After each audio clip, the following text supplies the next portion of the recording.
Nobody has free will in your reality. Are you ready to learn more? On this channel, we talk about the law of assumption taught by Neville Goddard with my own unique Destiny Vibes spin. So let's break this down. This is a huge topic in the law of assumption world, this idea of free will. So let's first break down what free will is. When you think about the word will, it's really just you trying to make something happen with your thought.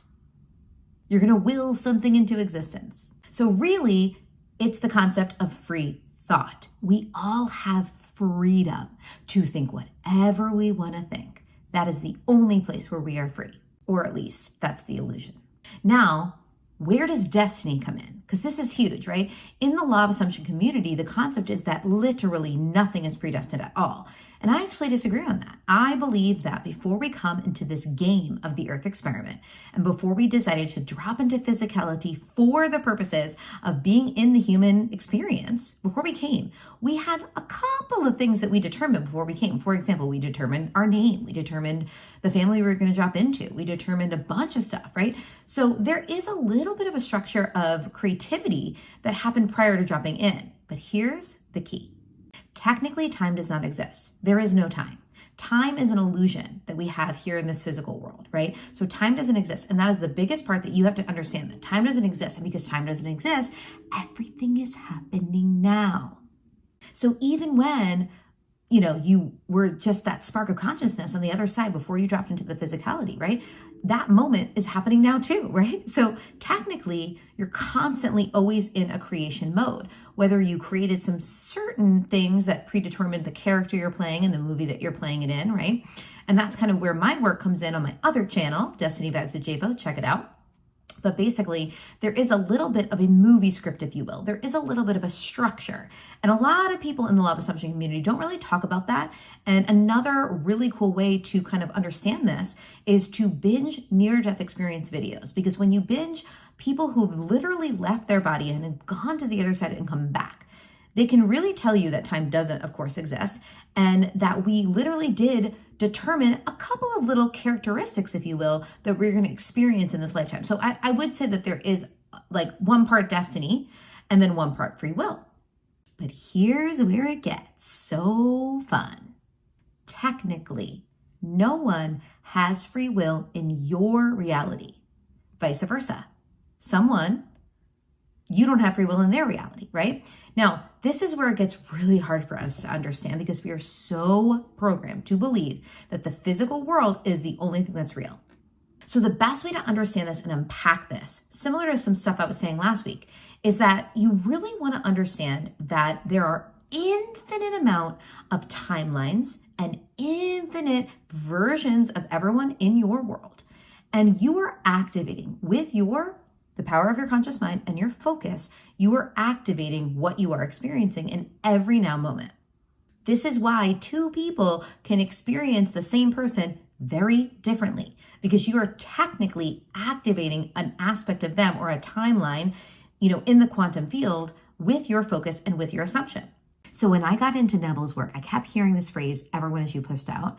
And then of course you'd hear all these things about free will, right? That no one has free will in your reality, that you literally are the only one that has free will in your reality. And, I'm not going to lie, I was a little skeptical about it. I didn't really understand it, but these two concepts really go hand in hand. And as humans, we have amnesia. We don't truly remember what we're doing here, right? So even when you start to really wrap your mind around it and your mind starts to go, whoa, yes, it's true. No one has free will in my reality. Once you start to realize it, you're probably going to forget and you're going to have to remind yourself again and again and again and again. Because we're not programmed that way. We're programmed to think that anyone can do anything to you at any time and you have no control over it. So how does this truly work? You have to start getting very clear on what your assumptions are, what you're believing in every now moment. The law is a mirror. The law is a mirror. So anything that you're experiencing outside of you is you creating it. And you have to connect the dots in order to change it and shift it and have it be anew. So you want to think of free will as the freedom to tell your story.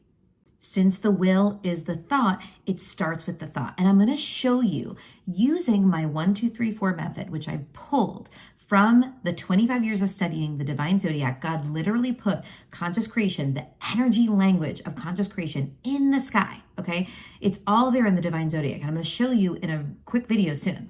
But you have to understand that your freedom is in your thought, okay? So there's the external landscape and the internal landscape. The external landscape is the circumstantial evidence, the facts, if you will, that everyone's agreeing upon, this reality that we've decided is real, right?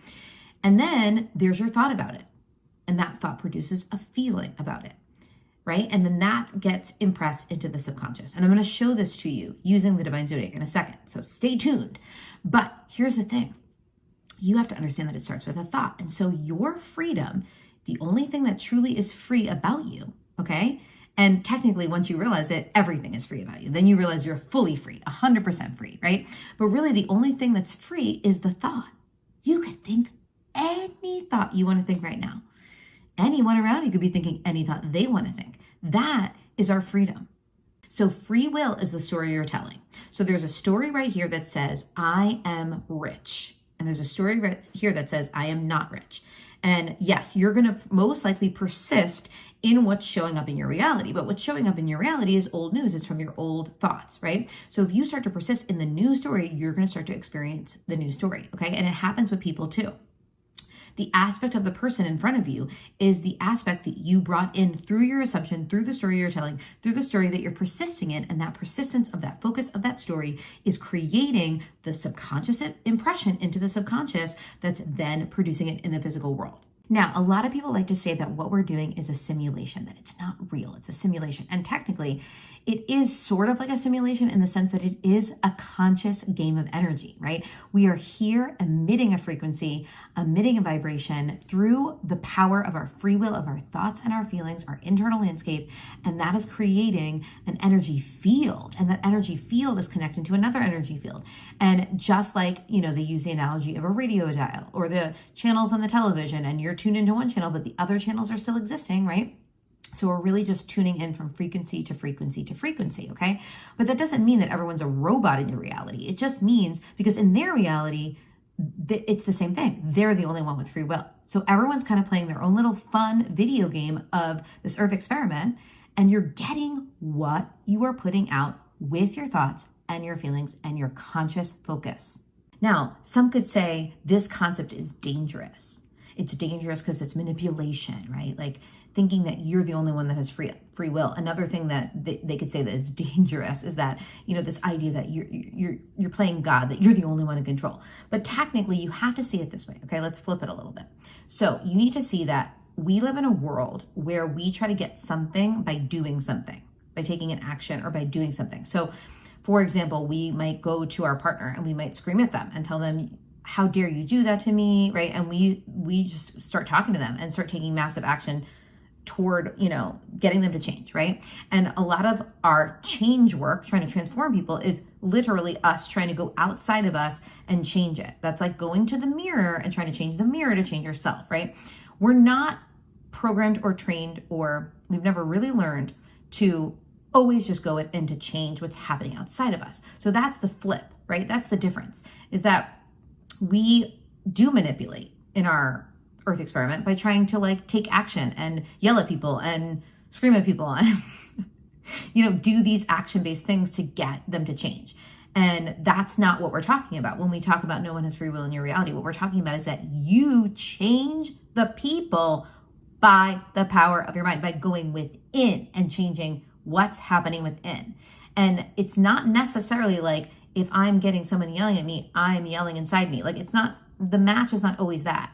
It's whatever your dominant story is, whatever your dominant thought is. So maybe the dominant thought is something you're saying about yourself. Maybe you just need to start affirming a new self-concept, or maybe you need to start affirming a new assumption about that person. And that's why this work is so powerful, because it's going to literally force you to think positive, incredible thoughts, not only about yourself, but about others. Okay, so let me show you how conscious creation and how it works and the law of assumption and all of this is literally coded into the sky in our divine zodiac. So let me show you that. Okay, so this right here that you're seeing is what I call my 1, 2, 3, 4 method. And I made it up, right? I made up the name of it. But basically, what it is it's the elements of the zodiac in the order that they go in.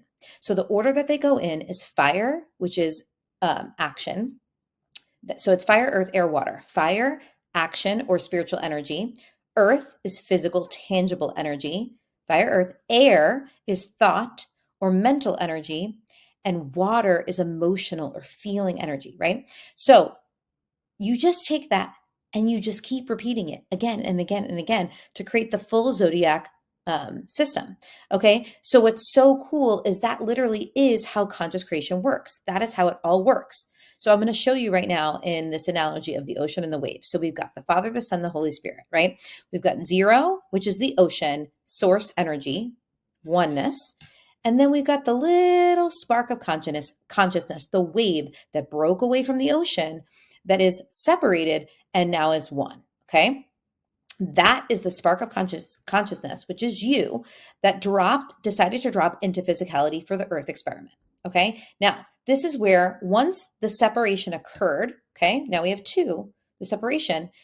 Once that occurred, now we have up, down, left, right, hot, cold, the two-ness instead of the oneness, right? Because we now have the two-ness, we now have masculine and feminine energy. And that is another thing that the divine zodiac energy language shows us, which is that we start with masculine. So fire, earth, air, water is masculine, feminine, masculine, feminine. That's another pattern in this language, in the sky, okay? So masculine is God, feminine is earth. That's why we call it Mother Nature, and that's why we call God He, right? Because God in the posture of the separation, or we should say spiritual energy in the posture of the separation is, or non-physical, is masculine, and the physical world is feminine. Okay, so God and earth, Mother Nature and Father God, right? Now, this spiritual energy moved into a physical form.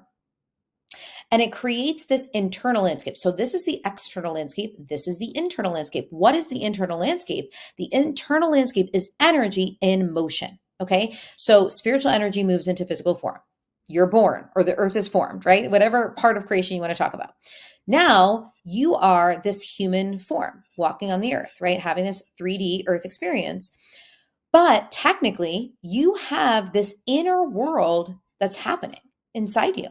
And I like to say that what we're experiencing on 3D is usually the past, right? We're always thinking about what happened usually when we think about physicality. We think about, oh, yesterday I did this and last year I did this, right? Physical matter that already manifested is usually just what we call the past, because really matter doesn't really exist until it already existed, if that makes sense. Okay. So the only thing that's truly present is your conscious awareness, is your inner landscape, is your energy and motion, right?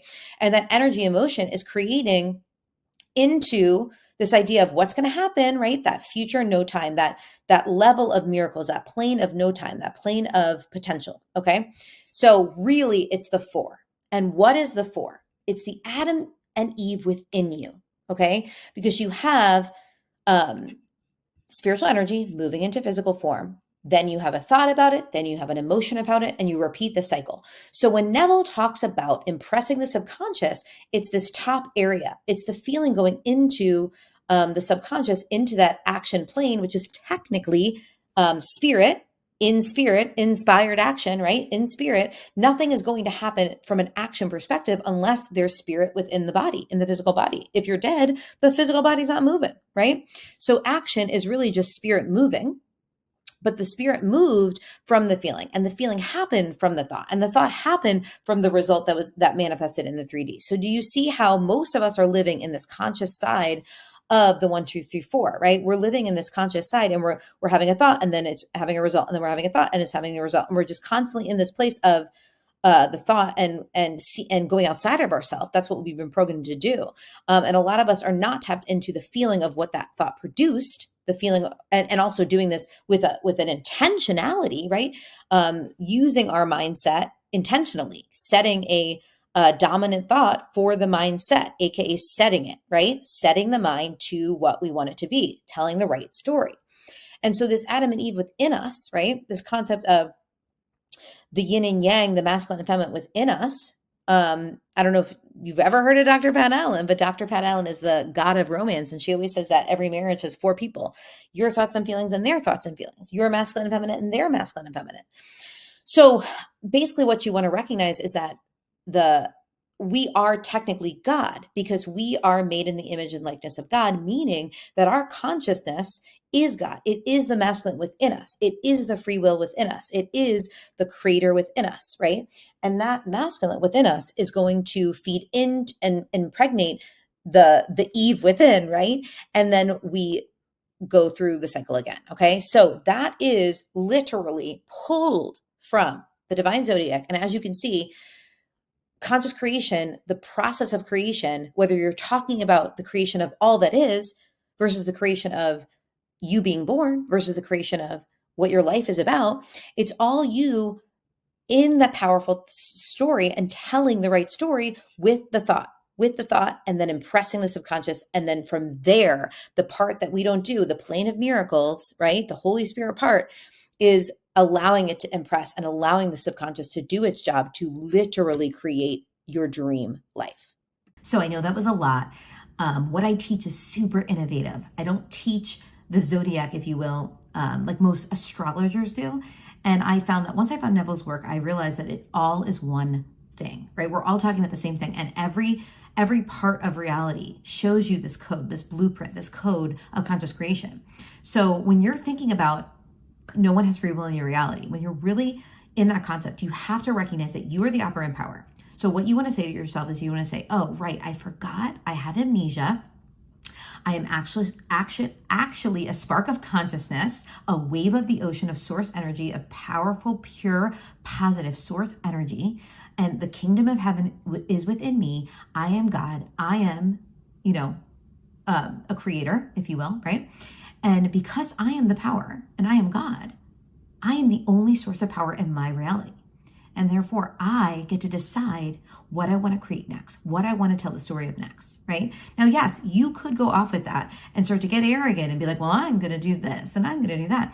But once you realize that all minds are joined, that all is one, that we're all just one ocean with separate sparks of consciousness having our own human experience, and you realize that what you set forth out there into the world is going to ricochet back to you if that person doesn't accept it, you realize that you want to start creating the heaven on earth experience, right? With your power of your thoughts. So remember, no one has free will in your reality, and it's because you are the operant power. You are the only power. Everyone is you pushed out. Everyone is your assumptions and your beliefs and your thoughts and the dominant state and the dominant story you're telling all pushed out. And in any now moment, when you experience something in 3D, remember that's old news, but you can say, oh, wait, do I want this? Let me see if what I want instead. And let me create what I really want instead. But you have to remind yourself, because your brain is programmed to believe that what came first is the physical evidence. What came first is the physical evidence, and you're just having a reaction to it. But that's not how it works. People come into your reality, they have behavior, and then you have to find, oh, where's the common link? What's the assumption I'm telling? What's the story I'm telling? And there's going to be times where you're not going to want to do the work, where you're going to want to blame the outside world, blame the person in front of you. You're going to forget, and you're going to get lazy in your manifestation work, right? So this does take disciplines of the mind to remind yourself that you are the creator.